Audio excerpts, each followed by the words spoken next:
समाजातल्या विषमतेवर अंकुश ठेवण्यासाठी शासकीय योजना कार्यान्वित करण्यात आल्या असून शेवटच्या घटकापर्यंत या योजनांचा लाभ हवा असं मत मुंबई उच्च न्यायालयाचे न्यायमूर्ती श्याम चांडक यांनी व्यक्त केले।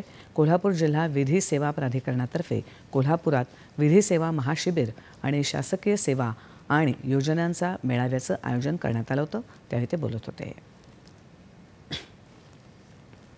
शासकीय योजना या खऱ्या आणि गरजू लाभार्थ्यांपर्यंत पोहोचवण्यासाठी यंत्रणांनी दक्ष राहावं असंही ते म्हणाले। न्यायालयाकडे दाद मागणाऱ्या नागरिकाला न्याय मिळावा, कोणीही न्यायापासून वंचित राहू नये असं सांगत प्रत्येकानं आपल्या न्याय्य हक्कांबद्दल जागृत राहावं असं आवाहन यावेळी जिल्हा आणि सत्र न्यायाधीश कविता अगरवाल यांनी केलं। यावेळी न्यायिक प्रक्रियेचं महत्त्व सांगणारं निर्भया आणि वाटणी अशा 2 पथनाट्यांचं सादरीकरण करण्यात आलं। विविध शासकीय योजनांची माहिती सांगणारे सुमारे 32 स्टॉल्स इथे उभारण्यात आले होते।